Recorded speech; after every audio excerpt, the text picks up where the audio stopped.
Assalamualaikum warahmatullahi wabarakatuh. Dan semangat pagi, kita semua jumpa lagi dengan saya Muhammad Hussein di channel Ruang Tentur ini. Jadi pada video kali ini saya akan membahas beberapa soal-soal ya untuk persiapan menghadapi UMUGN tahun ini.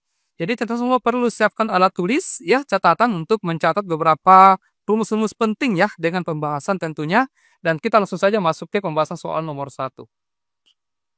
Ya, soal nomor satu ini soal tentang trigonometri ya. Teman-teman kalau mengerjakan soal trigonometri, ada perlu diingat kembali beberapa persamaan atau bentuk dasar dari trigonometri. Ya, misalkan ini soal nomor satu.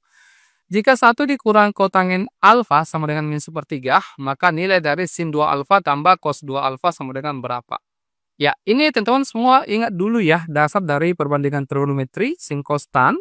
Nah, kita ubah dulu ini ya, teman-teman. Ini kita pindahkan dulu ke ruas kanan ya. Kemudian ini kita pindahkan ke ruas kiri. Nah, untuk menghindari minus sebenarnya. Jadi 1 ditambah dengan sepertiga. Saya tulis dulu ya. 1 tambah sepertiga sama dengan ini kotangen alfa. 1 tambah sepertiga ini kan 4/3 gitu ya. 4/3 sama dengan kotangin alfa. Kemudian kotangin kita ubah menjadi tangen. Ya, kotangin itu kan kebalikannya tangen. Jadi ini tangen alfa, sesingkat TG saja ya. Berarti ini dibalik juga, jadinya 3/4. Nah, sekarang kita bawa ke dalam segitiga siku-siku. Ya. Oke, kita gambar dulu segitiga siku-siku seperti ini. Ingat kembali kalau misalkan tangen itu adalah perbandingan antara sisi depan dengan samping. Berarti di sini 3, di sini 4. Ya, dengan menggunakan triple Pythagoras atau rumus Pythagoras, kita akan mendapatkan panjang sisinya ini adalah 5 gitu ya. Ini kan sering dihafal ya, sering digunakan 3, 4, 5 itu sering digunakan dan berurut. Nah, sudah. Sekarang tinggal kita masukkan ke yang ditanyakan. Sin 2 alfa, ingat kembali rumusnya kalau sin 2 alfa, yaitu 2 sin alfa dikali cos alfa. Oke? Nah, ditambah cos 2 alfa ini 3 persamaannya, teman-teman. Ada 3 persamaannya ya. Yang pertama itu cos kuadrat alfa dikurang sin kuadrat alfa. Ada juga persamaannya seperti ini. 1 dikurang 2 sin kuadrat alfa. Ada juga 1, yaitu 2 cos kuadrat alfa dikurang 1. Bebas ya, mana saja digunakan.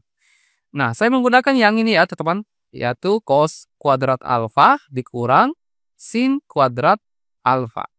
Nah, sekarang tinggal kita masukkan 2 dikali sin alfa. Dari sini ya tentunya. Sin itu adalah perbandingan antara sisi depan dengan miring.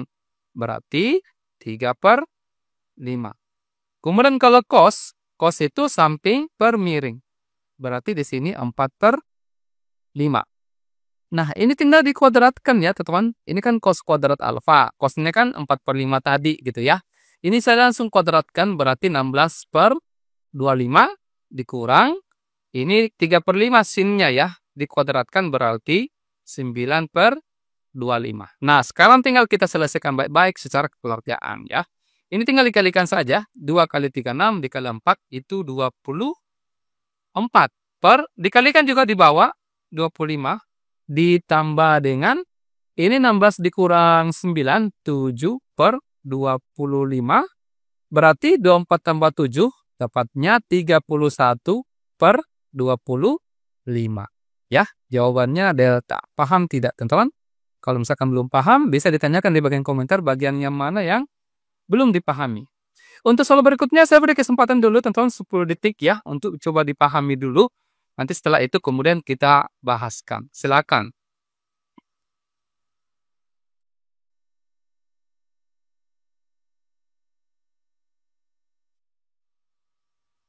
Ya, baik ya. Ini soal tentang limit fungsi aljabar ya, teman-teman.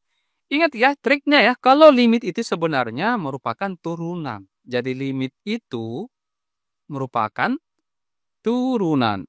Teman-teman masih ingat enggak? Materi kelas 11 kalau tidak salah ya. Itu kita kenal namanya dalil L'Hopital.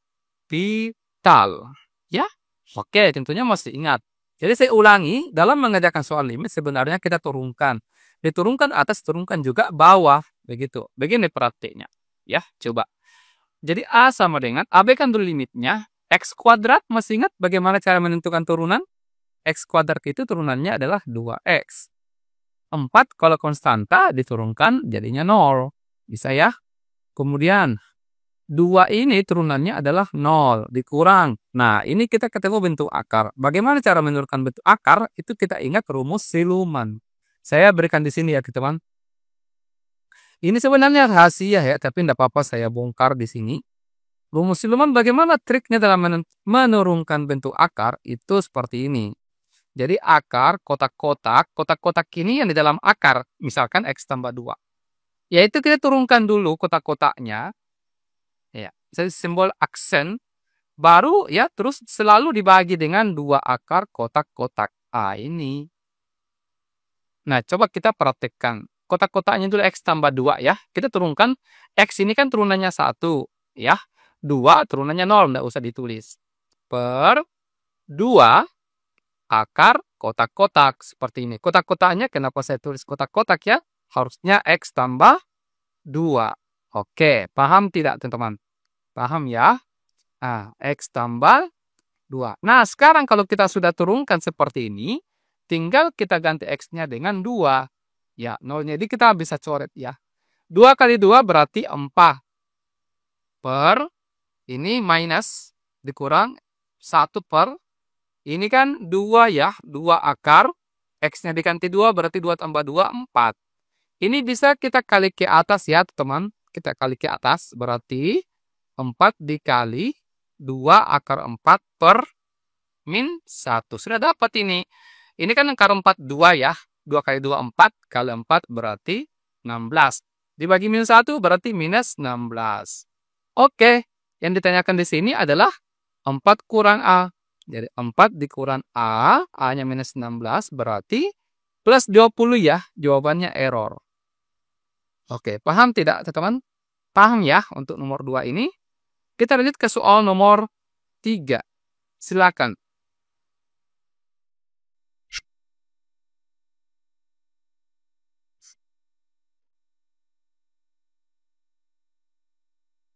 Ya, waktu habis ya nomor 3 ini soal tentang eksponen. Berarti teman-teman harus ingat kembali beberapa sifat-sifat eksponen gitu ya. Nah, di sini ada bentuk akar, ada juga perkalian. Berarti itu saja dulu saya berikan ya. Kalau misalkan kita semua ketemu bentuk akar seperti ini bisa diubah ke dalam bentuk pangkat yaitu A pangkat M per N. Gitu ya. Kemudian kalau misalkan ketemu bentuk perkalian, misalkan A pangkat M dikali dengan B pangkat N berarti ya, maaf ya, ini pangkatnya sama, bilang pokoknya sama gitu ya.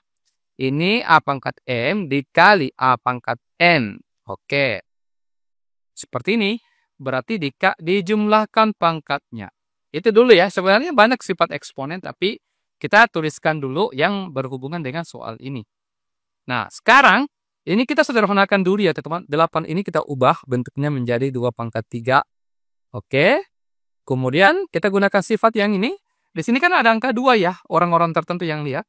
Berarti 3 dikurang X per 2. Bisa ya? Kemudian 4 ini 2 pangkat 2 dikali 2 berpangkat 1 dikurang 2X. Oke? Nah, tambah lagi dengan ini. Ada sifat lagi. Kalau bilang pangkat dipangkatkan berarti dikali pangkatnya. Seperti ini guys. Oke? Nah, sekarang tinggal kita kalikan. Ini 2. 3 kali 3 9 dikurang 3X ya. 3 dikali X 3X per 2. Bisa ya? Ini kita gunakan sifat yang ini. Dijumlahkan berarti 2 tambah 1 kurang 2X berarti 2 tambah 1 kan 3. 3 dikurang 2X. Nah, karena bilang pokoknya sudah sama, ini kita bisa coret manja. Nah, sekarang tinggal kita samakan. 9 dikurang 3X per 2 sama dengan 3 dikurang 2X. Bisa sampai di sini ya. Kita kali ke atas sini ya teman-teman. Satu di sini saja ya. Berarti 9 dikurang 3X sama dengan 2 kali 3 6. 2 kali minus 2 berarti minus 4X. Kita kumpulkan yang sejenis. Ini kita pindahkan ke kiri. Itu kita pindahkan ke kanan. Jadinya minus 3X ditambah 4X berarti X. Oke. 6 dikurang 9 itu minus 3. Oke. Nah, kita dapat. Langsung kita masukkan di sini. Jadi, 1 dikurang X sama dengan 1 dikurang minus 3 itu dapatnya 4. Jawabannya error. Jelas? Bisa dipahami teman-teman ya? Oke, kita lanjut ke soal nomor 4. Silakan.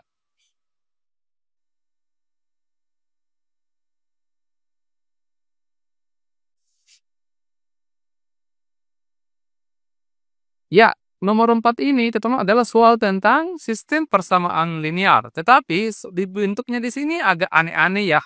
Ada per juga, kemudian banyak. Ini kalau kita langsung sederhana selesaikan, mungkin agak banyak variabel yang kita lihat ya teman-teman. Jadi sebaiknya kita perlu sederhanakan dulu, begitu ya. Kita perlu sederhanakan untuk memudahkan dalam pengerjaan. Nah, di sini kan seper X kurang 1 seper Y tambah 2. Maksud saya sepernya itu karena dia dibawa begitu ya. Kita bisa ganti dulu teman-teman. Kita bisa ganti dulu. Di mana ya saya cakap? Di sini. Ah, kita ganti seper X kurang 1 ini dengan sesuatu. Katakanlah A. Begitu ya. Kemudian seper Y tambah 2 kita ganti dengan sesuatu. Katakanlah B. Bisa ya. Kalau mau menggunakan variabel yang lain itu silakan. Nah, berarti ini kita bisa ubah menjadi 2A dikurang B sama dengan 10. Betul atau betul? Betul ya? Nah, kemudian ya ini 3B ditambah dengan A sama dengan minus 9. Oke? Nah, sekarang ini saya obok-obok dulu ya. Saya ubah ini bentuknya menjadi, ini saya pindahkan ke kiri, itu saya pindahkan ke kanan. Jadinya 2A dikurang 10 sama dengan B. Nah, kegunaannya untuk kita bisa substitusi. Tetapi kalau misalkan teman-teman mau mengerjakan dengan cara eliminasi, itu bisa juga. Nah, jadi 2A kurang 10 sama dengan B, B-nya saya ganti. Saya masukkan ke sini ya. Oke, jadi 3 dalam kurung, 2A dikurang 10, ya, tambah A sama dengan minus 9. Jelas ya sampai di sini teman-teman. Kita kali masuk saja ya, 3 kali 2, 6A, dikurang 30 ditambah A sama dengan min 9. Ini kita pindahkan ya. Bentar, ini tercoret. Oke. Oh, kenapa pindah? Maaf. Ini saya hapus dulu yang coretan ini. Mengganggu pemandangan ya. Oke. Nah, 7A sama dengan, ini 9 pindah ruas 30-nya ya. Berarti jadi positif. 30 dikurang 9 itu 21. A-nya kita dapat 21 bagi 7. Dapatnya 3. Oke. Nah, 3 ini kita masukkan di sini. Sehingga kita dapat B sama dengan 2 dikali 3, 6. Dikurang 10, itu dapatnya minus 4. Nah, sudah. A dengan B ini kita masukkan kembali ke sini untuk mendapatkan nilai X dan Y. Nah, sekarang perhatikan. Ini kan A-nya ya. A-nya itu adalah seper X kurang 1. Jadi, seper X kurang 1 sama dengan 3. Kita balik dulu ya. X kurang 1 sama dengan sepertiga, sama-sama dibalik begitu. Jadi X sama dengan, pindah ruas minus 1-nya ke kanan, berarti sepertiga tambah 1, itu 4/3. Bisa ya? Nah, dengan cara yang sama untuk B-nya. B-nya itu adalah seper Y tambah 2. Jadi seper Y tambah 2 sama dengan minus 4, sama-sama dibalik. Y tambah 2 sama dengan 1/-4, atau min 1/4. Dapatnya Y di sini, min 1/4 dikurang 2 itu min 9/4. Nah, sekarang tinggal dijumlahkan. 4/3 ditambah dengan min 9/4 itu nanti dapat min 11/12. Disamakan penyebutnya ya teman-teman. Nanti disamakan penyebutnya, penyebut 12 begitu ya. Begini. 4 kali 4, 16. Ditambah min 9 kali 3 itu min 27. 16 ditambah dengan 27 itu min 11. Paham ya teman-teman untuk soal ini?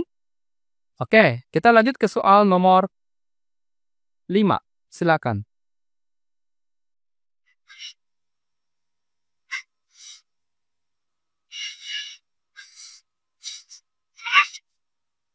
Nah, teman-teman semua, kalau menyelesaikan soal pertemuan kesamaan, tidak perlu kita pakai cara biasa karena itu agak panjang, banyak syarat-syaratnya. Apalagi kalau pertemuan kesamaan di sini bentuk pecahan, ada lagi akarnya begitu. Nah, saya tawarkan menggunakan pakai cara coba-coba ya. Saya singkat dengan rumus triple C. Tapi sebelum ini teman, ini saya buat dulu dalam garis bilangan. Sebenarnya untuk kalau kita sudah terbiasa, tidak mesti dituliskan dalam bentuk garis bilangan. Ini hanya untuk memudahkan bagi teman semua yang baru pertama kali belajar cara coba-coba ini. Gitu ya. 7/4 ini kan sekitar 1 koma ya. Karena punya tanda sama dengan berarti bulat penuh 1 koma. Karena tanda panahnya ke kiri berarti arsirannya juga ke kiri. Oke. Ini kita buat seperti ini dulu ya. Ini 1 dengan 1 koma. Ya. Karena di sini ada di antaranya, berarti yang diarsir adalah bagian ini. Oke. Nah, kalau yang ini, berarti ini ada 3, teman-teman. Ada 3 ya. Ini 1, seperti ini. Ini 7/4, 1 koma. Kemudian 2, ini kita buat seperti ini. Berarti yang diarsir adalah yang di sini. Kemudian ini juga diarsir, gitu ya. Nah, kalau yang di sini berarti caranya sama. Ini min 7/4, berarti min 1 koma. Oke, berarti ini ke kiri. Kemudian ini 1 sampai 2. Berarti di sini 1, ini 2. Oke. Yang terakhir adalah yang ini. 1 saja ya. Nah, seperti ini dia. Oke. Nah, sekarang cara coba-cobanya itu begini. Kita mengambil bilangan sembarang di setiap pilihan ya. Bilangan yang mudah dihitung, kemudian kita masukkan ke soalnya di sini. Kemudian kita cek benar atau salah setelah kita masukkan. Gitu. Misalkan, kita ambil angka sembarang, katakanlah angka 2. Angka yang kita ambil ini harus ada di pilihan. Jangan sampai kita mengambil angka tetapi angka itu tidak ada di pilihan. Angka 2 ini ada di pilihan C dengan D, gitu ya. Nah, coba kita masukkan 3 akar X-nya diganti 2 ya, berarti 2 dikurang 2, 0. Berarti di sini di bawah 2 dikurang 1, 1. Coba kita hitung. Akar 0-nya 0 gitu ya. 0 dikali 3 itu 0. 0 dibagi 1, 0. Sekarang, apakah 0 kurang dari 2? Ya, ini betul ya. Berarti pilihan yang ada angka 2-nya itu betul. Nah, sementara yang tidak ada angka 2-nya salah. Ini ada enggak angka 2-nya? Tidak ada ya, karena 2 itu ada di sini. Berarti salah. 2 apakah ada di sini? Apakah termuat? Tidak ada ya. 2 itu ada di sini gitu ya. Salah. 2 ada di sini ya, karena ada tanda sama dengannya berarti 2 masuk. Ini juga ada angka 2-nya, berarti 2 ini termasuk juga. Ini kita centang dulu. Ini ada angka 2-nya tidak? Tidak ada ya, karena angka 2 ini ada di sini. Salah. Tersisa C dengan D. Berarti kita cari angka yang membedakan kedua pilihan ini, C atau D. Gitu ya. Kita bisa ambil angka apa teman-teman? Kita bisa ambil angka 0. Ya. Yang mudah saja dihitung. Kita substitusi 3 akar dari ganti X-nya dengan 0, berarti 2 dikurangi 0 adalah 2. Ya.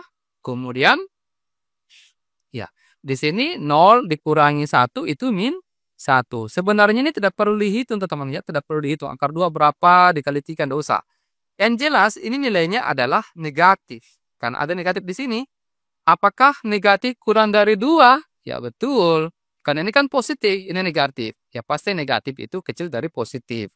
Berarti pilihan yang ada angka 0-nya itu betul. Tadi yang mana ada angka 0-nya?